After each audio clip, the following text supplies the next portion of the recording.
52 लोग 3 महीना में मृत्यु हुआ है उन लोगों का। नमस्कार, दरभंगा समाचार में आपका स्वागत है। दरभंगा समाचार ने बात की श्री अमरनाथ गामी से, जो दरभंगा के हाय घाट क्षेत्र से 2 बार लगातार विधायक हैं, साथ ही विधानसभा के प्रश्न और कॉलिंग अटेंशन कमेटी के अध्यक्ष भी हैं। उस अनुपात में बिहार में बहुत कम है। अन्य बीमारी की तरह कोरोना संक्रमण भी बीमारी है, इसका इलाज अभी तक नहीं निकला है। हम सावधानी से ही कोरोना संक्रमण से बच सकते हैं। बिहार के अंदर जो संक्रमित मरीजों की संख्या बढ़ी है, जो हमारे श्रमिक बाहर काम कर रहे थे विकसित राज्यों में, वहाँ से बीमारी अपने गांव में लाया है। उनके आने के बाद भी बिहारी का जो रोग प्रतिरोधक क्षमता जो है अधिक है, इम्यूनिटी सिस्टम जिसको कहते हैं वो अधिक है, मजबूत है बिहारी। और बहुत सारे लोगों को ये बीमारी हुआ, ठीक हो गया। अब देखते होंगे कि मृत्यु दर बिहार में बहुत कम है। अब 7,000 साढ़े 7,000 लोग इस बीमारी से ग्रसित हुए। 52 लोग 3 महीना में मृत्यु हुआ हो सकते हैं। सामान्य बीमारी में भी 50 लोग मरे हैं तो बहुत बड़ा विषय नहीं है, लेकिन इस बीमारी से इसलिए बचना जरूरी है कि बच्चे और बूढ़े और गर्भवती महिला, उनको अगर होता है तो उनके लिए जानलेवा साबित होगा।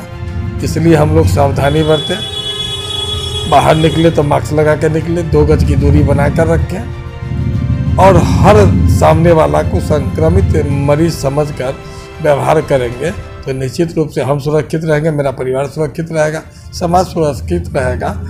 तो बीमारी रहते हुए भी हम अपना दिनचर्या अच्छा से काट सकते हैं। सर, बिहारी मजदूर दूसरे राज्यों से बड़ी तादाद में बिहार लौटे हैं, जो मतलब भारत की अर्थव्यवस्था को बनाने में उनका बहुत बड़ा योगदान रहा है। अब ये बेरोजगारी की समस्या बिहार में बहुत तेज़ी से बढ़ रही है। उनके रोजगार के लिए बिहार सरकार क्या कर रही है?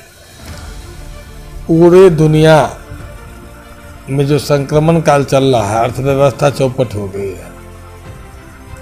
और जब आप लॉकडाउन की स्थिति में होते हैं, आर्थिक गतिविधि समाप्त हो जाती है। और जब आर्थिक गतिविधि समाप्त हो जाएगी तो आपकी सरकारें बुरा दौर से गुजरता है। हम तो व्यक्तिगत रूप से घर के अंदर बंद होके रह सकते हैं, लेकिन सरकार की जो व्यवस्था है वो वैसा नहीं चल सकता है। तो आपका कहना है कि बहुत ज़्यादा लोगों को परेशानी हुई है, तो सच है। उद्योग धंधा प्रभावित हुए, लोग घर को लौटे हैं। जिस गति से घर लौटे थे उसी गति से लोग बाहर जाने भी लगे हैं। और ऐसा नहीं है कि मेरे यहाँ 20-25 लाख लोग बाहर चले गए तो आबादी बचती नहीं है। 12 करोड़ में अगर 25 लाख बाहर कमा खा रहे हैं तो बहुत परेशानी की बात नहीं है। और अपने यहाँ भी रोजी रोजगार मिले, इसके लिए सरकार अनेकों कदम उठा रही है। अब देखे होंगे राज्य सरकार और केंद्र सरकार, कल ही माननीय प्रधानमंत्री जी गरीब कल्याण योजना का शुभारंभ खगड़िया से किए थे। वीडियो कॉन्फ्रेंसिंग के माध्यम से आप लोग भी देखे होंगे। 50,000 करोड़ 32 जिला बिहार का चयनित हुआ है और विभिन्न क्षेत्रों में लोगों को रोजगार मिलेगा। बिहार सरकार स्किल मैपिंग किए हैं, किस क्षेत्र में मजदूर ज़्यादा कुशल है, उसी क्षेत्र में हम उद्योग धंधा का विस्तार कर सकते हैं। केंद्र सरकार से आग्रह किए हैं कि बिहार में हम ज़मीन उपलब्ध करवाते हैं। आप GST आयकर का छूट उद्यमी को देकर प्रोत्साहित करेंगे। बैंक से आग्रह किए हैं, बैंक ऋण देने में आनाकानी नहीं बरते। जो उद्यमी यहाँ उद्योग लगाना चाहते हैं उन्हें आराम से ऋण दे कि यहाँ उद्योग पनपे। बिहार सरकार और केंद्र सरकार बिहार में रोजगार बढ़े, उद्योग लगे, इसके लिए संकल्पित है। आने वाला समय में बिहार में भी रोजगार दिखेगा। अशोक पेपर मिल, उसके बारे में आपकी क्या राय है? अशोक पेपर मिल 1996 में NCFL कंपनी सुप्रीम कोर्ट से लिया था। वो कंपनी स्क्रैप ब्रोकर है, भूमाफिया है।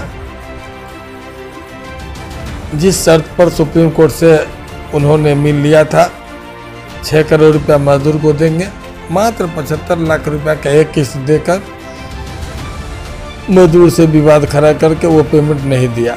32 करोड़ रुपया IDBI से ऋण लिया और स्क्रैप जो है बड़े बड़े मशीनों को काट कर बेच दिया और छोटी मशीन वहाँ लाकर लगा दिया। आप समझ सकते हैं, जहाँ 350 एकड़ ज़मीन है वहाँ अगर 1 बीघा में चलने वाला मशीन लगा दे, वो भी उस